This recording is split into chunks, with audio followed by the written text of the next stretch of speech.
put in a lot of effort to be here today. We really appreciate it. To support our TRIAD program and our Council on Aging.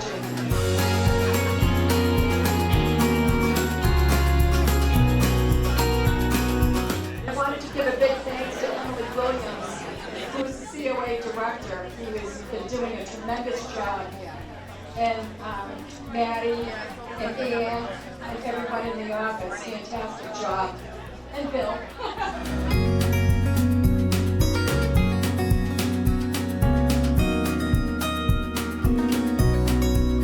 I just want to thank everybody who put this together. This is a lot of work. All the vendors. Thank you all for being here. Thank you, Kathy Hayes, for putting this on as well. It's not easy updating all the records of who does what and when and where, and a lot has changed. And we're glad that you're here, and thank you to all the seniors who came.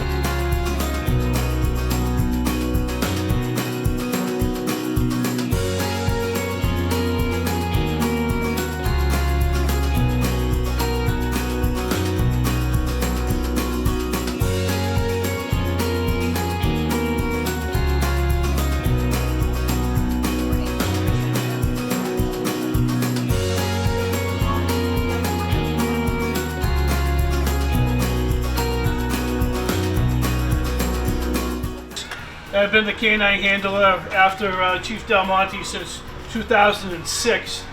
I got Chris Rondo. Tell me.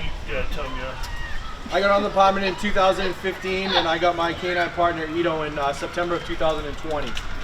So we're very lucky. We run 2 dogs here in Bridgewater for the first time ever. So a little history of the police department k-9 program. Back in the 70s, Officer McGinn, Steve McGinn's father was the first k-9 handler in Bridgewater. From I believe 1972 to like 1978, 79, he had k-9 Sire.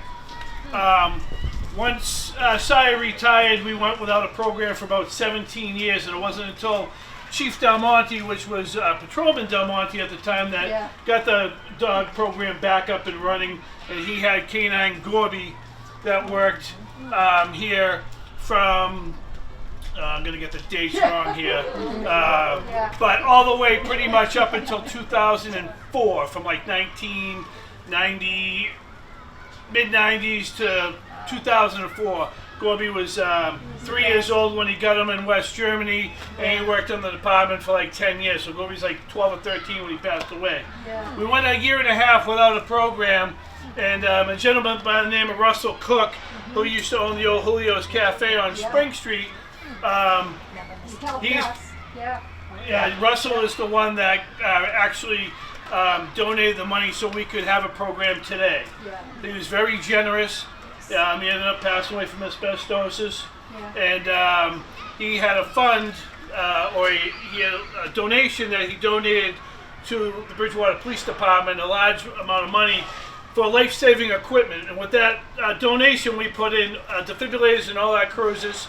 That's one thing that Russell wanted, and we got that. It saved multiple lives, or many lives, in the town. And also, we asked the board if they would consider a k-9 as part of life-saving equipment, and they agreed. So we ended up getting my first dog was k-9 Dunny, who worked here for about 10 or 11 years.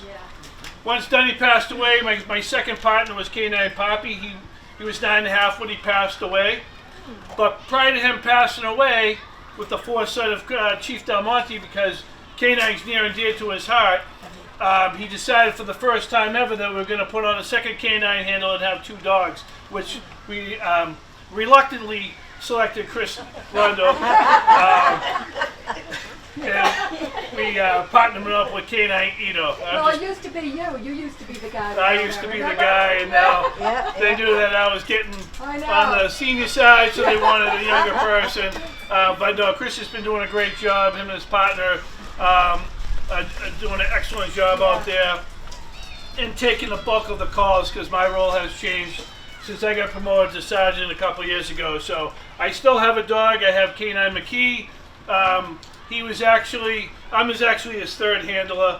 I got him when he was 5. Right now he's 7.5. He's been in Bridgewater for 2.5 years, but he was a a K-9 up in upstate New York previous to coming to us. So he's here today, and we have K-9 Ito here today, which is the two dogs that we'll show you. Yeah, Chris, take over with the what they do for. So I'll kind of talk about a little bit about their training. So K-9 McKee, he's a dual-purpose K-9. He's trained in patrol and narcotics detection. Ito is also dual-purpose. He's patrol and gun detection, so he can find guns, ammo, spent shell casings, and stuff like that. The training for each of those for patrol school, it's about 16 weeks. During that time frame, the dogs learn tracking, they learn building searches, and they learn bite work. And then after they've been on the road for a little while, they go back to school, and that's when they learn their secondary, which is, in my case, ballistics, and in Steve's case, narcotics. You're going to see McKee come out and wear this. This is a basket muzzle. These are handmade. We use these for civil training for the dogs. So these are a good test for a dog. If you see a dog coming at you with one of these and he's going to be punching in, you know that the dog is going to make an apprehension on a real person and not be targeted on equipment. So there's a steel bar right in front of here that they use to actually.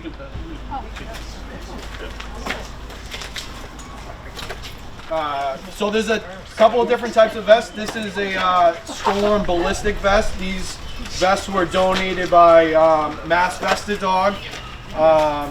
These are SWAT vests. So Ito has this one on. McKee's gonna have probably a leather vest on. But these are the vests that we'll put on the dogs when we have to do like high risk things, doing building searches, stuff to keep the dog protected. Mine actually has a mount on the top that I can mount a camera, and I wear a monitor on my uniform for when we're doing SWAT stuff. So that way I can see what the dog is looking at, because sometimes he's out of my view. So these vests are about $4,500, and the camera was $25,000. Wow. Yeah. So these again, in the camera itself they were donated by Massachusetts Vested Dog. Oh, that's great. Yeah. Ito has another vest too that he wears for tracking. It's also a ballistic vest. It's just a little bit smaller. That's what he wears when he goes to work every day. Please, K-9, come on, let's let the dog and find you and bite you. Go away with that dog. Let me see your hands, bad guy. I don't want any Let me problems see with your that hands. dog, man. Come on. I don't want any problems. Listen, I don't want any problems. Walk towards I'm me. walking towards you. Please, Yeah, put the just dog do what back I in the tell car. you to do. I don't Put the want dog him to back in the bite car. I really don't want any problems. I really don't want any problems. I really don't want any problems. I really don't want any problems. Oh, God.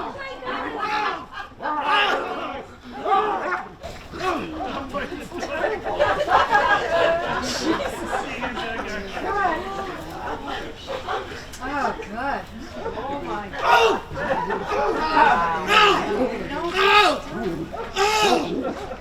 Good.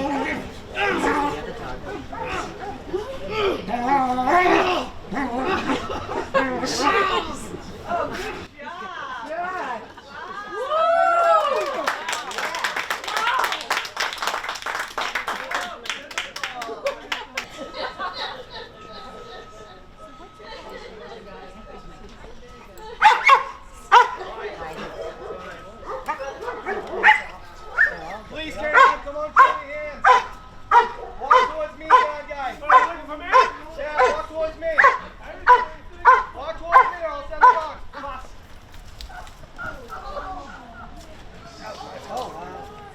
That was bad, man. That was bad.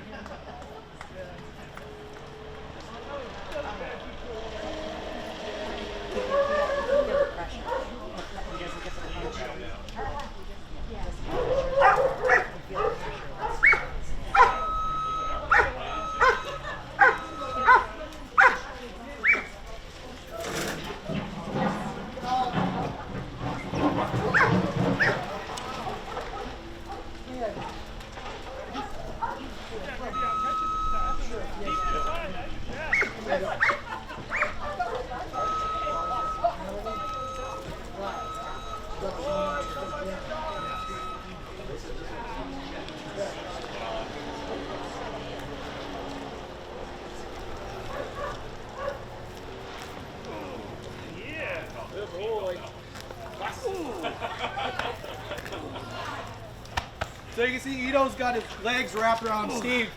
It's a sign of dominance that he's trying to dominate Steve. What Steve's doing right now is, sorry. She's trying to take him down? Yeah. Steve's what's doing, he's marking behavior. So we want the dog to punch in, and every time he punches in, Steve marks the behavior by giving him an ooh. We don't want our dogs to thrash or anything like that because it creates more damage to the individual that's being bit. Our dogs are bite and hold, so Ito won't move from that until I take him off manually or with his electric collar. Ready? Ito.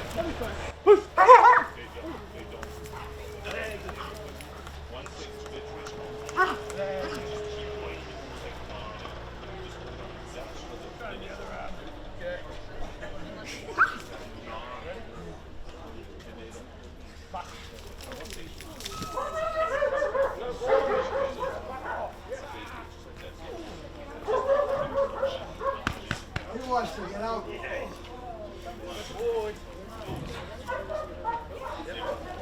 So I can pick him up on the bite like this. He won't come up. You pat him. Good boy. Upside down. So you can get on the ground with him and fight with him. He won't come off. So if he was to lift the dog upside down like that, he still keep the bite? Yep, he'll hold on the bite. Wow. Yeah, he won't come off. Good? Wow. Ito.